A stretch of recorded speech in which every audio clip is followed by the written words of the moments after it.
my name is Maitreyabandhu. A lot of you won't know me, at least I don't know quite a lot of you, which is really great. Because I know a lot of people who come to the London Buddhist Centre, and it's good that there's quite a few faces here this evening that I don't know, so you won't know me. My name's Maitreyabandhu. I usually teach on a Wednesday evening. I started coming here a long time ago. People say you part of the furniture. I'm thinking by now I should be at least the fire escape. Something a bit more solid than furniture. Anyway, not quite the actual stairs, but something like this fire escape. Something bolted on. Okay, so I'm going to start this evening. Make sure you just sit comfortably. I'll talk for a while, and then what I'd like to do is we'll talk for a while. I'll talk for a while. I don't know how long, or indeed quite what I'm going to say, but we'll find out. And then I want you to. We'll finish. We'll do something in pairs, just briefly, to try to. I always want some action to come out of something. It's too easy to talk about things, and I'd like us to sort of think about what we're going to do about it, and see if we can get some action out of it. And then we'll finish with a short meditation. So I'm going to read a very short poem by Richard Wilbur. I don't know whether you know Richard Wilbur. He's an American poet. He died last October at the age of 96. He published his first collection in 1947. He was first known as a Second World War poet. So remarkable that he's still writing. This is his final collection, which is he's got so few poems in it, they're only printed on one side. And this is the first poem of this last collection, and I was very struck by it, and I think it is a masterpiece, actually. It's incredibly difficult. When I read it, it doesn't sound difficult, but the technical skill in it is incredible. So it's only that, it's a tiny thing. So tiny, so don't worry. It rhymes, so that's nice. It's always nice if it rhymes. And got little tiny verses like that. And each verse, I mean, this is so clever, each verse is a haiku. So each verse rhymes and each verse is a haiku with exactly the right syllable count. How we managed to do that, I do not know. Anyway, there you go. So there you are, a bit of poetry, you can tell friends when you go home. It's called a measuring worm. A measuring worm. This yellow striped green caterpillar, climbing up the steep window screen, constantly, for lack of a full set of legs, keeps humping up his back. It's as if he's sent by a sort of semaphore dark amigas, meant to warn of large things. Although he doesn't know it, he will soon have wings. And I too don't know toward what undreamt condition, inch by inch, I go. Wonderful poem. And I too don't know toward what undreamt condition, inch by inch, I go. And you have to remember that's being written by someone in their late 90s. Yeah. And so that inch by inch is the movement of the caterpillar, but it's also his experience of walking, I'd imagine. So that inch by inch sort of it gathers so much weight. And of course, an amiga, the sign for amiga, is the same sign as what a caterpillar looks like when it walks up a window screen. It's incredibly incredible thing to do, but just technically. But what always strikes me is that willingness to say, and I too don't know toward what undreamt condition, inch by inch, I go. And this is a man who's been writing poems since he's a young man, as I say, writing poems in the Second World War. Famous poems like First Snow in Alsace, a very wonderful poem. And one of the things that's striking about Wilbur and has made him actually rather unpopular is that he tends to want to say yes to life rather than no. So, the poem, sort of saying, although he doesn't know it, he will soon have wings. Which is very like the sort of thing that Wilbur would reflect on. Although he doesn't know, he will soon have wings, and I still don't know towards what undreamt condition, inch by inch, I go. But what's striking for me there is, A, he's very clear that he doesn't know, and I mostly want to talk about not knowing tonight. But his vision, his kind of underpinning of not knowing is positive. The metaphor is of a measuring worm, as he calls it. Wonderful title, a measuring worm, because obviously he's got Hamlet in his mind, and the worms in Hamlet, and measuring and so forth. There's so much in every word of the poem. But towards what undreamt condition, and his vision of that is positive. And I wanted to start. I mean, he was a very convinced Christian. I can't remember of what breed, but he's a very convinced Christian. It's one of the things that made his poetry unpopular, is he's quite a religious poet in some ways. But I'm very struck by his positive sense of that. And I want to make sure that we keep that in mind, the two great statements, and I too don't know, and towards what undreamt condition, inch by inch, I go. Yeah. And for him, his imagination in the poem is towards a positive. Our imagination is very often towards a negative. But we join completely, Richard Wilbur and us, whoever we are, in that I still don't know. I don't know, yeah. I still don't know and I too don't know what undreamt condition, inch by inch, I go. So really, that I too don't know is our situation when we try to talk about death. So that anything we think we know is not a knowledge, it's a belief. Now, you might believe that you go to heaven, you might believe, that you get reborn, you might believe all sorts of things, but they are beliefs. They're not knowledge. Yeah? So the idea that when you die, that's the end, that is a belief. Yeah? You absolutely don't know that. I don't know that, you don't know that, nobody knows that. It's not within the sphere of knowledge. So I want to mainly kind of riff on that question of I too don't know toward what undreamt condition. And that's very important, undreamt condition, because you can't imagine death. So we're trying to talk about something that you can't imagine. But inch by inch I go. I'm definitely going towards it. And I too don't know toward what undreamt condition, because I can't imagine death from life. Inch by inch I go. So I'm definitely moving towards it, always moving towards it. And you can imagine if you're writing that in your 90s, and there's other poems in the book, there are meditations on this, that question gains an incredible weight and momentum. Although really it's a question for all of us right from the very beginning. My partner's daughter, Alex, I remember when she was very, very young, she was about 4, and we were talking, and I think the conversation started with, Maitreyabandhu, do you have a hairband? And I said, no, I don't have a hairband. She said, I've got a hairband. That's how you have conversations at that age. And then she said to me, Maitreyabandhu, what happens when you die?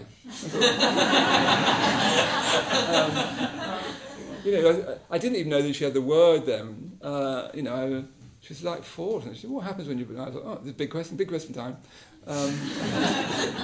So I said, I don't know what happens when you die, and nobody really knows. But what I think could possibly happen is that you die, and there's this great big white light, and you go into this white light, and everything seems different. And she said, yes, but what happens before that? As if that bit was perfectly obvious. Yeah, we all know that. Yeah. But what happens before that? And so we went on with our conversation. Actually, at the start she said, Maitreyabandhu, did you have a daddy? I said, I don't know. And she said, is he dead? Really, it was a real shock, because I didn't know she had the word. Incredible. And I said, he is dead, yeah. And what happens when you don't think, yeah, it's the obvious question. I remember it was one of the conversations I remember word for word. So I thought I'd start, actually, thinking there of that conversation of my own father's death, because Kashmitra was talking about his father's death. My father died a long time ago now. I was ordained, by then. I'd been ordained a long time when my father died, and he'd got prostate cancer, so he'd been ill for a long time. The great kind of crisis came when he got out of bed one morning and just couldn't stand up, and that was it. and the sort of terrible shock of that. He was very elderly, and he went into hospital. I remember him going to hospital, and I've got 3 older brothers, and all of their marriages had recently broken up, and he was trying to sort of fix us all up with a nurse. With me, he was rather barking up the wrong tree, but he never quite came to terms with that, but never mind. I remember him in hospital, and he came back from hospital, and we made a bed for him in the lounge. So odd to see my father even in bed. It was unheard of. I'd only seen him in bed once before that time. It really frightened me seeing my father in bed. Just didn't do that. He'd never go to bed even if he was ill. He had to work all the time. You couldn't have that luxury. He had his own business. He was a terrible businessman, but it just meant you worked all the time. So seeing him in bed was a real sort of shock. And I remember him coming home after being in hospital, and I really clearly remember this look on his face, which I can never quite communicate. But what it reminded me of is the look on a dog's face where it doesn't know why it's suffering. We used to have these great big Alsatians in my household, usually at least 1 or 2 at a time. I remember one got a bone stuck in the top of his jaw. One of the he's eating. And the look of sort of suffering and confusion on the dog's face. Something was deeply wrong, and he couldn't let anyone near him, In fact, the only person he would let near him was my mother, who got out with a pair of pliers. She was the only one he'd let anywhere near that pain, that was causing him so much distress. My father's look had something like that of a deep kind of perplexity, because he'd somehow thought, okay, I go to hospital, they do the stuff and I get back, and he used to say, well, once I'm, it was like his assumption, and it could easily be our assumption, once you get back home, it's going to be fine, because you're home now, so it's going to be all right now. And as soon as he got home, it was really like, oh, it's not going to be all right. It's not different at all. I've come back home to die. I mean, my father would never say those words, but that was what was in his face. That we hope beyond all possibility that it will turn out all right.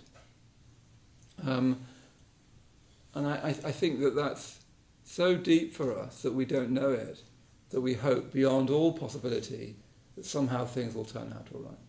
That, other people die, and that's a shame, and you could even talk about how I had a strong effect on me, and I had this experience. But you sort of underneath that think, but I won't do it like that. I organise things differently. I'm a bit more on the ball. I've got like an iPhone. That we think, I think, that, beyond all likelihood that somehow things will all turn out all right. And they really won't. But the trouble is we don't know what that even means, but they definitely won't turn out all right. And seeing my father at that time, it was like, for the first time, he was in his 80s, a real sense of, oh, it's not going to turn out all right.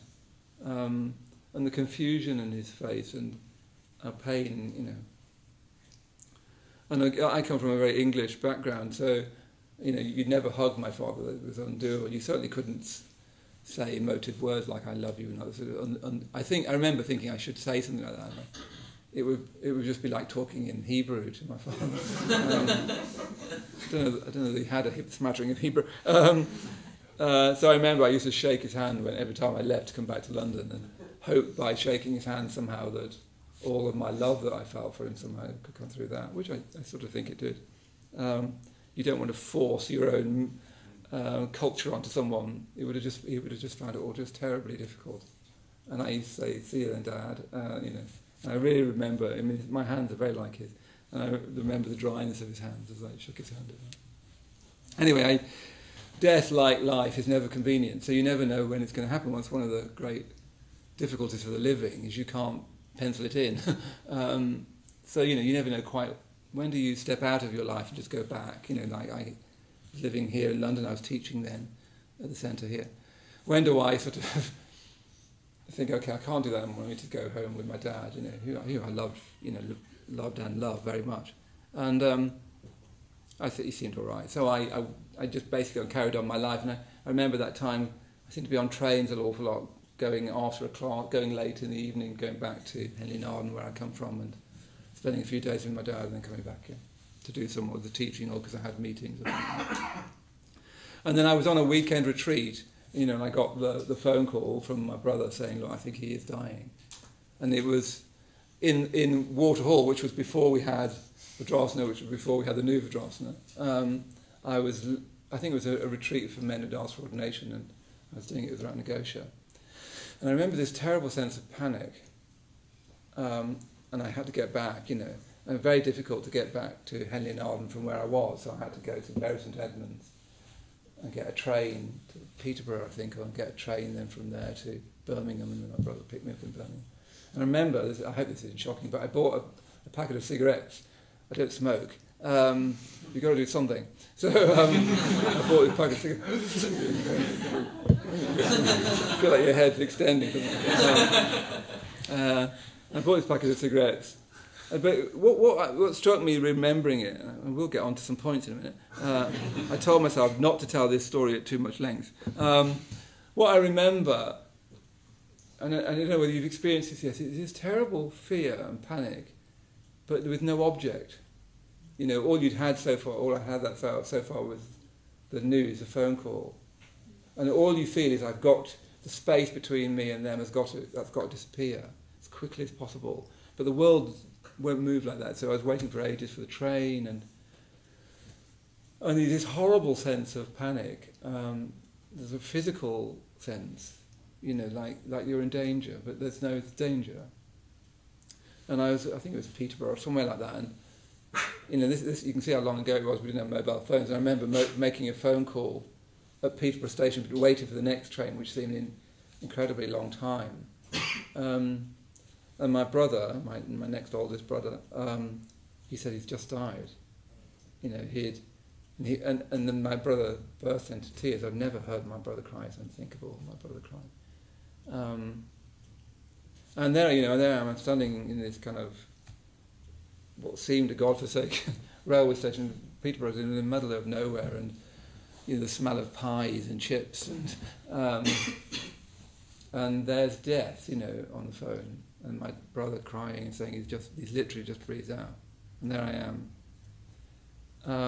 in Peterborough station, and I'm ordained by then, and someone was asking me in the break, what does ordination mean, and what are you ordained into? And when you're ordained, you vow to commit your life to the practice of Buddhism, which is the practice of discovering and uncovering and living from the truth.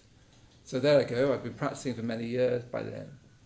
But what I had, on Peterborough Station was nothing that I had could meet that in any way. It felt really, I'm afraid. So I seem to wait for ages to get the next train. I get the next train. My brother comes to pick me up in Birmingham Station. We have those conversations that you don't know how to have. And yet, as I came back in the car with my brother, I felt such love for my brother. And you can't talk about the fact he's died very long, and I had to sort of say, how's the kids, and this life is always in the middle of death. Is always in the middle of life. They really don't go together, and yet they sort of do. Anyway, I'll come back to that hopefully. And I got there, and of course, my father's body was still there in the bed in the lounge, and the whole family had gathered by then. And I think he'd been dead for about 2 hours by the time I got there. And I remember very clearly because my sister, her youngest son at the time, he was very, very fond of my father. All of my nephews and nieces were, and he was there. He didn't notice anything had happened at all, so he was having a great time. And then the undertakers came. This is later on. I'll go back a bit, but the undertakers came and took the body away. And my sister took him away for a bit, just into the land. He's only about 4, just to play in the land. And he came back and just said, "Where's Grandpa gone?" And That's what really upset my mother. Where's Grandpa gone? And in a way, the same question was echoing for all of us. Where's Grandpa gone? Where's Dad gone? Where's my husband gone? What's happened here? And golly, I'm not so sure about our sophistications. I mean, it's just the right question at 4. And Alex saying, what happens when you die? In many ways, our sophistication is a kind of disgrace.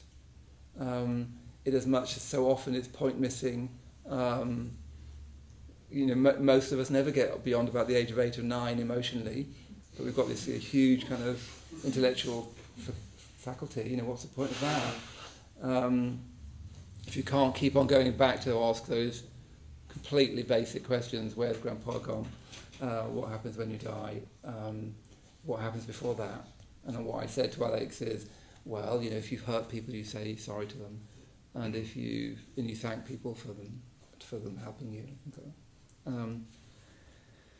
But before the undertaker came, I sort of sat with my father for a while, and I didn't know. I was in the midst. I just smoked half a packet of cigarettes. That isn't a Buddhist practice, by the way. Like against Buddhism, but anyway. There you go. And I remember sitting there, and you sort of think, I know my Buddhism well enough to know what I might say and so on, and what I might think and so on, what I might believe. But none of that held up in that actual moment, and I bet you it won't hold up in the moment for you. It might do, that. But I sat there for ages, and what I realised in a way that I've never realised it before is I didn't know what had happened. Where's Grandpa gone? I just didn't. I had no answer. I didn't know what happened. Now, normally when we say we don't know what's happened, what we mean is, I know that's what I need to say philosophically, but actually I kind of do know. I think it's very, very rare to really not know. Human beings aren't very good at not knowing. I think we're probably almost allergic to not knowing. We're full of absurd sureties that we really have no right to have, aren't we? We all are, you and me and everyone. Opinions and views and theories and knowledges that are really quite daft, because most of them they're just stuff, aren't they? And I remember sitting there thinking, I really don't know. But it was the biggest I don't know I've ever. I think it is the biggest experience of I don't know that I've ever had, and it had a kind of holiness to it. I like these religious words now.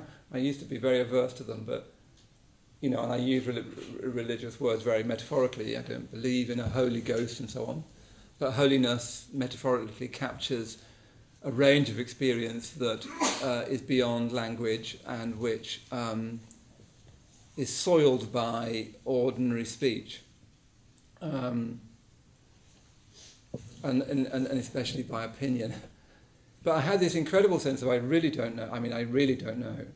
But what was different about that experience is that my not knowing included whether he died in the way that we tend to think about it. I just didn't know. I didn't know if he'd gone somewhere better. I didn't know anything about what had happened. And as I said, that experience had a kind of holiness to it. It's very, very difficult to describe. I just didn't know. And as I say, normally when we say we don't know, we think we do, which is actually he's dead. And what we mean by that is there was this life, and all of that life has been taken away, and what you've got left is this lump of matter called a body, Actually, that matter of the body is the strongest argument against secularism. Because if you are genuinely a nihilistic, rational skeptic and a secularist, all you need to do then is just pop that body in the bin. Just wrap it up and put it in the bin, because it's like a clock that's broken. If you genuinely are a nihilist, rationalist, secularist, no need to do anything else. I mean, there's health and safety issues. But that's why people dig holes, that's the answer to that. There's absolutely no reason to do anything, in the sense of have a funeral or have a casket or say words or people recite poetry. There's no need for that. It's just a broken thing. There was life in this thing, and now there isn't any life, so all you've got is a thing. If it was a chair, you'd chuck it in the skip. Yeah? It's very interesting. We don't even do that with a dog. Somebody who came along, was an old member now, he was saying to me one of the things that struck him when he was a very young man, he walked past a skip and there was a dog's leg sticking out of it. And he just thought how absolutely horrendous to put a dead animal, a dead dog in a skip. We wouldn't even do it with a dog. Or you shouldn't do it with a dog. But you see how that shows you that in extremis, in the key moment of what makes us human, you are forced into ritual. Even if it is just to say something and talk and stand around the bed, you cannot get away from it. It's a deep human need, and that's because life cannot be bounded in this dreadful secular, rationalist, rather self-congratulatory framework. It's far too small. I mean, it's not too small in the sense of because there's some divine. I don't believe in the divine. Buddhism doesn't have a divine or a secular, but it would say no to both. At the moment, I want to say no to the secular much more strongly, because I think Buddhism so easily gets mixed up with secularism. But yes, when somebody dies, there's no actual logical reason to do anything. It's just like a broken machine, so just chuck it away and get on, But no one would do that. If they did that, you'd think that was very, very unhealthy. Your instinct would say that is really unhealthy, and that will not help you. Yeah. So we can't help but want to speak and sing and stand around, and of course in a secular world we've lost all of the ways of speaking. And of course I don't believe in God, and I don't believe in any supernatural force that's separate from humankind. But I don't believe in the secular world either. I don't think there's any such thing. You try falling in love, it's not a secular experience. You try dreaming, like, Koshomitra's dream about his father, that's a secular dream. Death is absolutely not secular. No. No way. I went to a secular funeral a while ago of somebody who I'd interviewed here, and I wanted to find, I felt stopping them. They were all like professors and writers and so on. I wanted to stop me halfway through and say, guys, we're not going to do it like this, are we? You don't see. It was just awful. Anyway, that's not going on. It was just, there was no language no reverence for the mystery of death. Yeah? Anyway, there I was. That was all to do with holiness. I was there in this real sense of I didn't know what happened, including that he died in the way that we think of it, which is no more anything. That everything existed, it didn't exist before birth, and it doesn't exist after death. I was left in this incredible sense of not knowing, except incredible makes it sound dramatic, and it wasn't dramatic at all. It was, I don't know, you can't describe it. But what I've been noticing is that memory keeps coming back, or even the metaphor of the memory. All I actually knew is I couldn't talk to him anymore, and I felt really sorry about that. Do you know when you ring your dad? My dad used to always say, "I'll pass you over to your mom."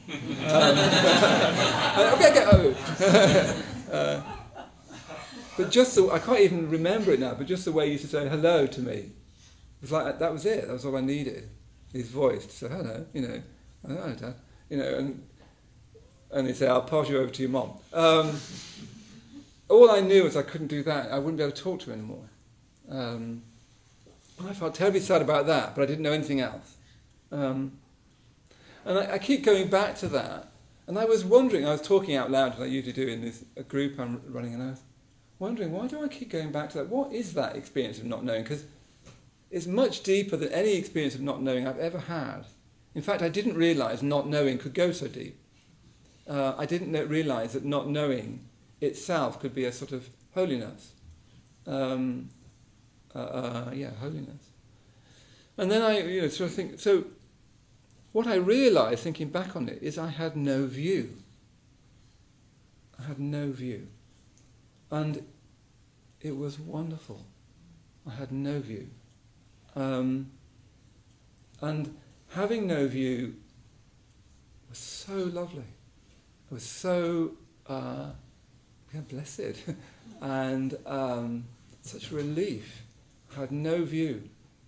And it was like no view could kind of open out and out and out. It's like I could have stayed in it forever, with no view. About my dad's death, about therefore life, about me, about how I felt, how I should feel, how I might have felt. I just had no view whatsoever. And of course, from a Buddhist context, the only person who lives in that is the Buddha. The Buddha has no view. He has no theory, no ideology. He doesn't come at you ever with a theory, with a presumption, with a decision about the kind of person you are. He would have no view about you. No view at all about you. So he would actually be responding. Actually, it sounds like you could imagine it, but you can't imagine it. He would actually be responding to just you, without him mixed up in you. When we respond to people, we're mixing ourselves in them, and we've got every time. As soon as you see somebody, you decide whether you fancy them or not. You decide whether you think you're superior to them or not. Whether you're about the same with them or not. You bring in this whole baggage of view, which it really just distances you from someone. If they seem different to you in some way, that will feel slightly threatening and so on, until you get to know them. But the Buddha has no view. So he would just meet you and have no view about you, no pre-existing thoughts about you, and would completely just give you all of his attention, because he hasn't got any of it all wrapped up in him. He'd have no, and he'd talk to you and you'd talk to him, and usually those meetings, if you were at all open to him, and some people weren't, interestingly, at all open to him, but if you were at all receptive to him, those meetings were cataclysmic. They seemed to have incredible effects on people just meeting someone that didn't have a view about anything. And it was as if in that moment with my father's death, and it really felt like death was inverted commas, that I had no view for a moment, for a while. Or I can't have had that because it's the place of being a Buddha, but I had a kind of taste of that, a real taste in it. And it wasn't a thought. I didn't sit there thinking, I'm having an experience of no view, because that itself would be a view. There's very little thought about it. And it was also profoundly ordinary in a way that was incredibly blessed. That sounds too religious. Ordinary sounds too secular.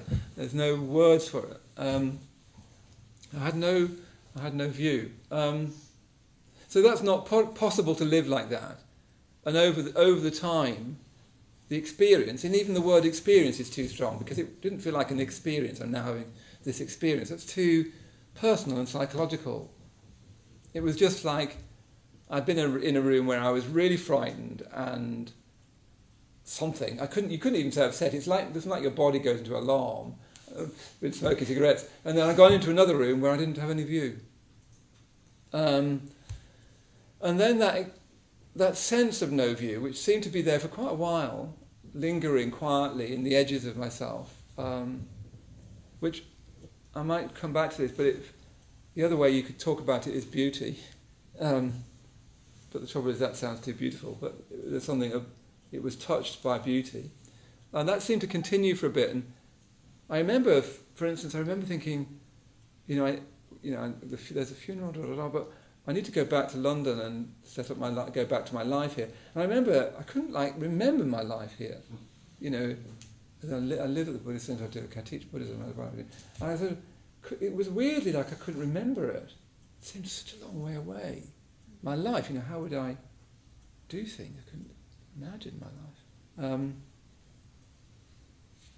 And I thought that was sort of the edge, like waves of no view rippling out into my life, and gradually they died down, and I got here, and I was mostly back in my life, and there was view, view city, there's view everywhere, view is about views. What a shame! It's so tawdry and small. I was running a few of us started what is now the Gallery Cafe. Well, it was a Gallery Cafe then as well. And I remember going back to, making sandwiches at the Gallery Cafe. And we used to do a ritual at the start, standing around the table where we made the sandwiches. And I remember just again touching the metal of where we were making sandwiches, and it somehow bringing the coffin back and my father back, and suddenly crying again out of nowhere. Then I was fine again. Death isn't like anything you expect. You don't go through phases like you're supposed to. It's not anything like you expect. All you know is something turns in your in the depth of the ocean, and you just see the glimmering of a shape. Yeah, so we can't live in no view, and I didn't live in no view. Buddhism always teaches this movement between wrong view, right view, and no view. So the only way to get to no view, which is indescribable and blessed, and even to touch it for a moment, such relief. It's so lovely. It's just like you can't even say there's life, because that makes you a not life and so forth. I don't know. It's like everything's just fine, no view. But mostly what we've got is wrong views, and we've got wrong views even, and wrong views is sometimes an unhelpful way of talking because it sounds like wrong opinion or something. It's more like all of us have got deep assumptions and theories. Karl Popper talks about pre-conscious theory, that and you make your life fit your pre-conscious theory. You don't realise you've got it, you just fit your life into it. His example was with a group of students. He said, okay, get a piece of paper and write down what you experienced in this room. And as soon as you do that, you have to do more. You can't just write down what's happening. What do you mean? What's happening inside, what's happening outside, what I see, what I'm hearing, what I'm thinking. You always have to sort of have a view to see life at all. And he called them pre-conscious theories. And that your life fits a pre-existing view you've got. And what our lives are built up of mainly is pre-existing, pre-conscious views, theories, assumptions that we fit what we call life into and make sense of it through. So it's not that you have life that you have views about. Yeah, it's not that you live your life. It feels like that. You're just living your life and making it up, and then you think, oh, what do I think about that? Was that a good idea or was that a bad idea? Actually, what you're doing is fitting your life into assumptions that you don't realise you've got. For instance, that when there's nothing before birth and there'll be nothing after death. A contemporary assumption is that everyone will be nice to you. It's very, very common that things are safe now and everyone will be nice, and we should all talk things through, and we'll all be able to come to a rational agreement. It's a mad view. A very frightening view that particularly some younger people have. Actually, not always just younger people. That things will be fine, and they really won't be. We don't. The trouble is that they're like kind of coral. We don't realise that they're built up over centuries. They're not just what we've imbibed from childhood. They're what our parents have imbibed from childhood. They're what the culture has given us, for instance. They're kind of cultural assumptions that we believe that we're too rational to be in the grip of, but we're not. We live out cultural assumptions all the time without noticing it. We notice the ones that are culturally fine to notice, but we don't notice the other ones. One of the great things we're trying to realise is that our life is not our own. It's lived through all kinds of pre-existing, pre-conscious theories, assumptions that we like to think is our own knowledge. Even the idea that you should think for yourself is not your idea. I think it was Locke or something like that. It's a very recent idea that you should think for yourself. And we all say it, thinking that's me thinking for myself. It's actually somebody else's idea. You didn't think that. When you actually look at it deeply, it's like deeply frightening. You think, actually, I don't know what I've got that's mine at all. I mean, even then you think of things like genetics, like thinking my father. They say now that half of your personality is genetic. So when I cough, I sound just like my dad. My hands are just like my father.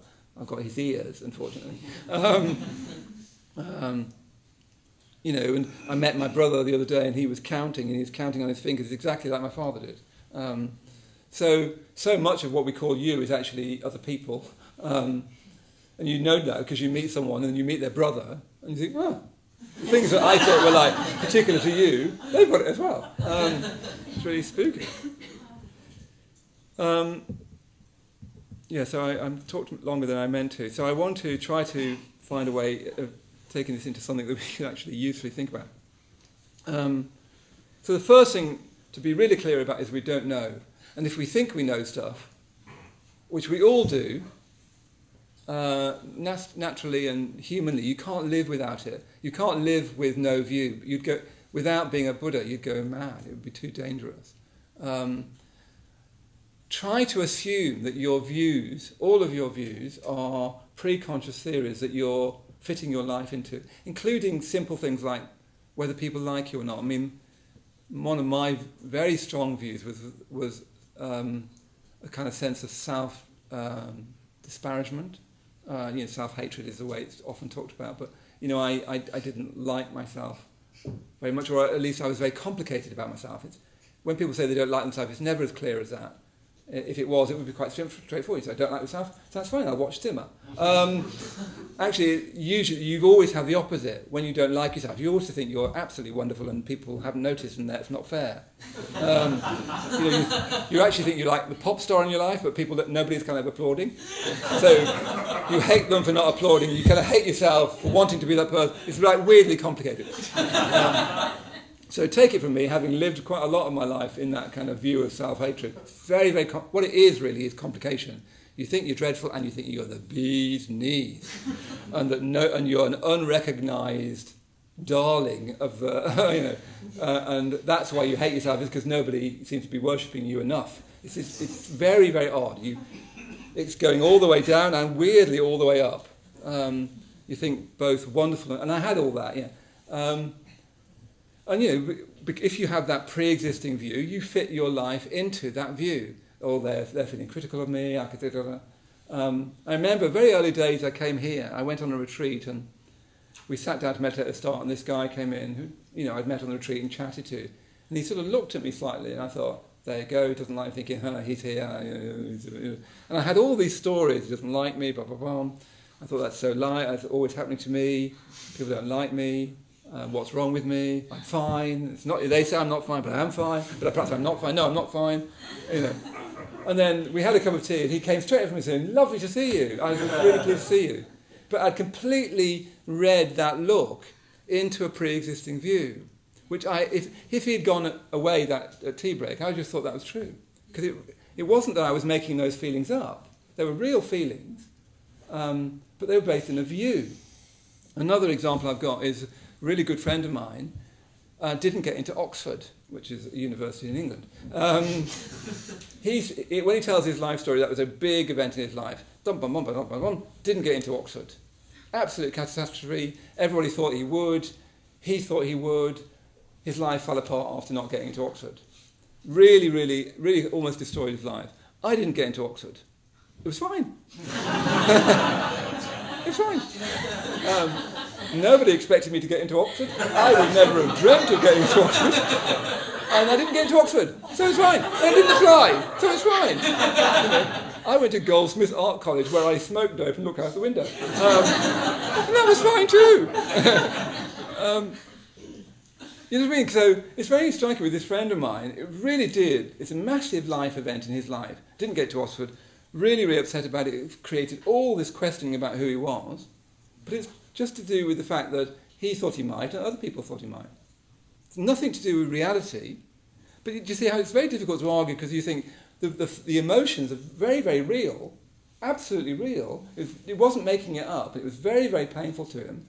But you take the view away, the emotions aren't there. So I didn't have any emotions about not getting to Oxford, because I didn't have a view in which those emotions can occur. So if you're not careful, you say, well, I feel this very strongly. It doesn't say anything about the reality of it, because depending on the view that you're fitting it into. Yeah. So the best thing to do, I think, is to just really assume that you, particularly when you're having painful experience, it's to do with the view you've got that's allowing that to be a painful thing. I mean, Buddhism is like unforgiving about this. I was just talking to a friend saying, about suicidal ideation, for instance. Now, the reason you can have that view is because you think it's going to be better. The idea is of suicide is that if I were to kill myself, the pain would go away. It's actually still weirdly a quest to be happy. It's a very distorted one, and I'm sorry enough to know that some of friends right in the past or a friend of mine did commit suicide. Absolute nightmare. Absolute nightmare. Do not do it. In a wonderful novel by Penelope Fitzgerald, a man tries to commit suicide, and he says to this nurse, "I wanted to take my life," and the nurse says, "Who thought it was your life to take? Whatever made you think it was your life to take?" And I thought that's just exactly right. Your life doesn't belong to you, so it's not yours to take away. You have to get everybody to agree, and then that's fine. You have to really agree? Okay. And that's going to be quite a job. Anyway, good luck with that. So we've got these pre-existing, pre-conscious views which we fit experience into. We do not have experience which we then have views about. Of course we do that, but they're actually tertiary views based on pre-existing unconscious views. So from a Buddhist point of view, you're trying to see that you've got what Buddhism calls wrong views, which is, as I say, a clumsy way of putting it. I can't remember what the Sanskrit is, but the Sanskrit is probably better. It's just to do with where you're, the metaphor of view is where you're standing from. If I stand here, I see life from here, and it makes sense in this way. If I stand over there at the back, it's completely different. Yeah? So that's what the metaphor of view is. It's to do with where you're standing. And that's why it's so difficult to see you're standing somewhere, because you think it's just reality, and that you're seeing it, and it is what you see. But no way is it. Yeah? No way is it. So the Buddhist approach is always to try, first of all, to be really clear that you do not know stuff. So be really, really careful with things that you think you know. Really, really careful. As I've got older, I've felt more and more I don't know things. It's horrible sometimes giving talks like this because you think, I don't know what to say because I don't know anything. This horrible, crumbly sense of not knowing. If you still are very, very sure of yourself, and especially very, very sure of what other people need, you need to really pause with that. Especially as you get older. If you've still got a very strong view about who you are, what's happened to you, why you're like who you are, that is highly problematic, because you'll use that view to interpret your life, and your interpretation will fit the view you already have, and therefore prove the view you already have. Yeah? So you're trying to move to a right view, which is really just trying to get a bit more in line with reality. Now, I want to come back to this because I've talked a bit more too much, but I'll come back to this as we go on, this matter of right view. But right view is more like things like actions have consequences, natural consequences, and things like that. I won't go on too much about it, because the main thing I wanted to emphasise tonight is that we don't know. And I wanted to challenge our sense of knowing, because I think we're complacent in our sense of knowing. And what we want is this holiness of no view. But the way we get to that holiness, using that term very metaphorically, but the way we get to that is through realising that we've got pre-conscious assumptions that we're fitting our life into, trying to see through those, trying to move to what Buddhism wants to call right view, which is basically views that are more like how things really are, so that you can renounce those views, even though they're right, and move into no view, which you can't speak about, but which has within it the touch of beauty. So I want to give us something we can actually do about all that. Otherwise it's all too highfalutin. So I was thinking, so what do you do about the fact of death and the fact that you don't know what death is? You really don't know. I don't know what death is, and you don't know. Philosophers don't know. Scientists don't know. Nobody knows. Because nobody has come back and told us. Nobody actually knows. So it's amazing. We cannot judge our humanity from outside. I was thinking about the eye. It's the tiny things, the eyes, aren't they? These little eyes. And if you were an alien, you wouldn't know what they mean. So you think, well, you don't need those. They're only small things. They seem to be important because they're lodged high up in the body. But unless you've actually seen through an eye, you've no sense of what these tiny little dark holes, this universe of beauty that they reveal to us. You've no idea about that, have you? Unless you experience the eye. Otherwise, they're just tiny things. So there's no way we can judge what the value of a human being is from outside. That is a deeply religious question, the value of a human being, which I might try to come back to.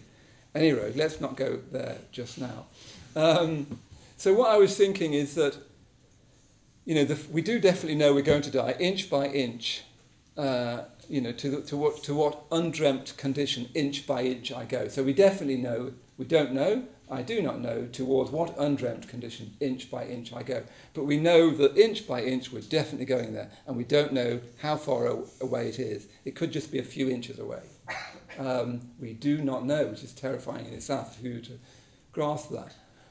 What we can then know is that we're alive now. So what's the best thing to do with being alive now? What's the best thing to do with being alive now? Because we don't know when it's going to end. So opinionating on Facebook, not the best thing to do. Arguing with your partner, not the best thing to do. Watching rubbish television, not the best thing to do. Getting into a big resentful about some of the things I've been saying, not the best thing to do. What death says is what is the best thing to do. Because I don't know any other life, I only know this life. So what is the best thing to do with it? Difficult question to try to answer, and that's too difficult to answer in pairs in just a moment. Because it's like, well, I don't know. I suppose you're going to say become a Buddha. That's actually too big a question. So the simplest thing is let's start really, really basic. You might not be able to answer what's the best thing. Best? What does that mean? What's the best thing you can do in your life? You might not even be able to say what your ideal of your life is, because it's your ideals that give your life shape and form. But you know already what's not working in your life. You know that already. Really, really simple. So, a few summers ago, I suddenly discovered a tummy. I remember when I was young, people said to me, "Oh, you're so thin, but one day you're going to get this middle age," and you go, and I remember thinking that will not happen to me. And then literally one summer, I got this tummy, and I just thought that has got to go. That has got to go. Not for religious reasons, just mainly vanity. But I immediately thought that has got to go. Yeah. So that might be your example, or it might be that I don't know, try to think of something that is not right in your life. And all you need to do is look around. So you go home and look at your room, you go and look at all your files on your computer, you talk to your children at home, whatever it is.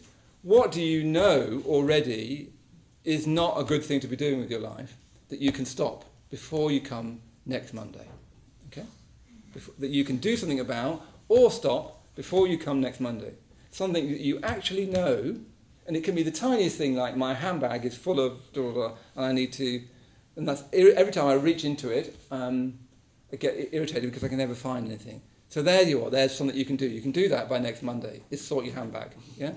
It might be much bigger than that, but try and come up with something just now that you can do. Something that's wrong with your life now. That is not the best thing to do with your life, because what the best thing to do with your life, that you probably can't even start to think about that now. But there's definitely things already that you need to change. And let's try and think of some small thing that we can actually change, that would make a difference, that we can come back next week. Okay? So let's just do that in pairs for a minute.